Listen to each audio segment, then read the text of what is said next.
Shalom sahabatku, benang merah kehidupan, puji nama Tuhan. Kita kembali bersyukur pada hari ini kita boleh belajar, berbagi sharing tentang kebenaran firman Tuhan. Manusia normal dan sehat pasti merindukan hidup yang sukacita dan bahagia. Namun faktanya memberitahukan kita tidak semua manusia mendapatkan sukacita dan bahagia yang sejati.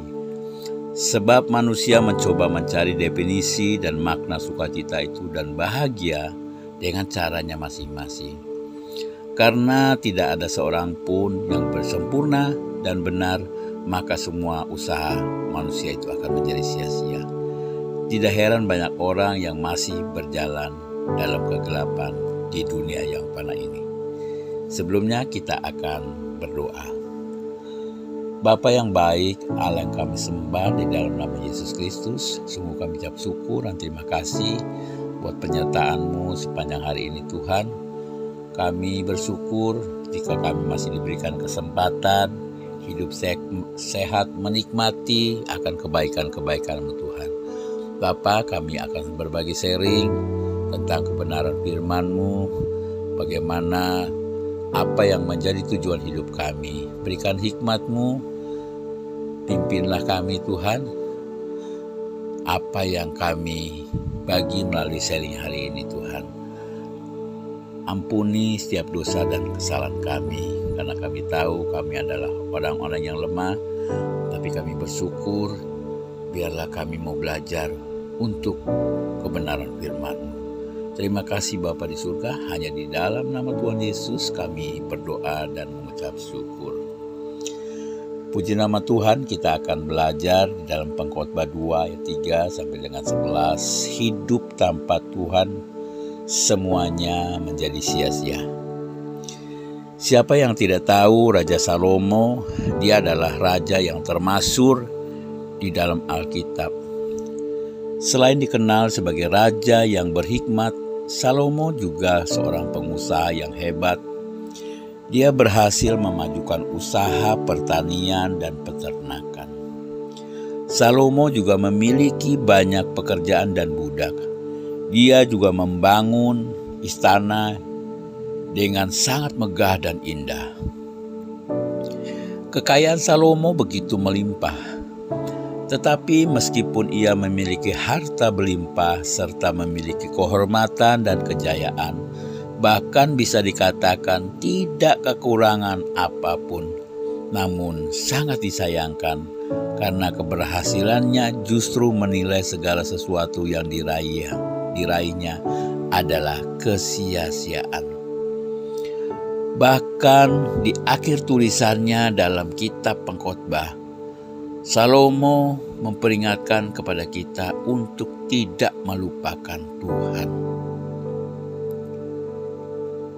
Dari kisah Raja Salomo ini kita dapat belajar bahwa keberhasilan yang kita dapatkan tidak akan ada artinya kalau hidup kita tidak disertai takut akan Tuhan. Seperti yang disampaikan oleh Raja Salomo di dalam kitab Pengkhotbah 12 ayat 13. Oleh karena itu, sebelum kita mencapai puncak keberhasilan yang kita harapkan, belajarlah dari sekarang untuk hidup berkenan kepada Tuhan. Pengkhotbah memberikan pengajaran yang jelas dan indah sekali, bahwa di dalam segala sesuatu yang kita hadapi, waktu baik atau tidak baik, maka pada akhirnya setiap kita yang setia dan selalu percaya dan berharap kepada Tuhan, pasti kelak kita akan melihat indah pada waktunya. Kita harus memulai dengan sebuah pengakuan bahwa diri kita tidak mampu menjalani kehidupan ini. Namun penuh penderitaan, penuh lika-liku, penuh dengan sakit penyakit. Seringkali kita harus melewati jalan yang melingkar dan berputar-putar. Jalan hidup kita gelap dan kelam. Mungkin dengan mengandalkan kemampuan kita sendiri, kita berhasil mencapai sesuatu, tetapi itu pasti bukan yang terbaik. Justru yang terbaik adalah kalau kita melakukan segala sesuatunya itu bersama dengan Tuhan. Raja Paulus juga diizinkan mengalami duri dalam daging, namun tetap indah dan kuat di dalam Tuhan. Tokoh Ayub juga ketika mengalami pencobaan dari si jahat yang iri hati kepadanya, justru akhirnya Ayub timbul seperti emas. Ayub 23 ayat 10. Jangan lupa iblis akan merongrong kehidupan kita. Banyak cara yang dibuat oleh iblis karena dia adalah pembohong dan penggoda. Kita harus bisa mengalahkan iblis dengan kekuatan dan kuasa Tuhan Yesus Kristus. Iblis seringkali memanipulasi keadaan sehingga sesuatu yang biasa dibuat menjadi hal yang tidak memuaskan. Hal yang sepele digoda oleh iblis menjadi masalah yang besar. Kita menjadi tidak puas, tidak mampu, tidak beruntung. Dalam perjalanan hidup kita, mari kita terus belajar bagaimana membuat kesalahan kita diubah menjadi sukacita. Kecemasan kita diubah menjadi keceriaan. Ketakutan menjadi sebuah pengharapan karena kita tahu bahwa dalam segala sesuatunya akan indah pada waktunya.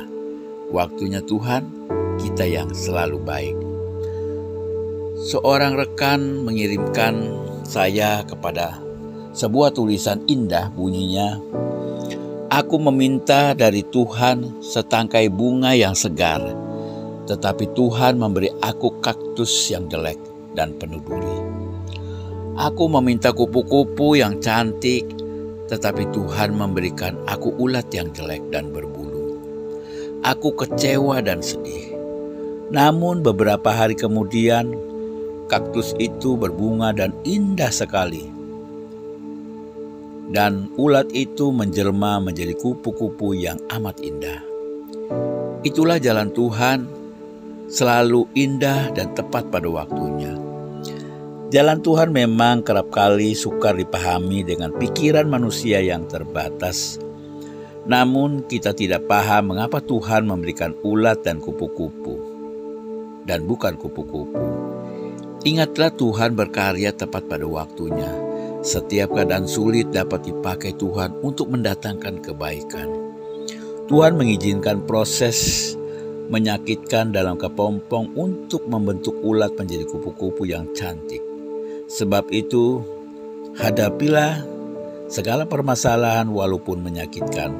Yakinlah bahwa Tuhan mengizinkan proses itu untuk mengubah kita menjadi indah, lebih baik, lebih benar, dan lebih mulia.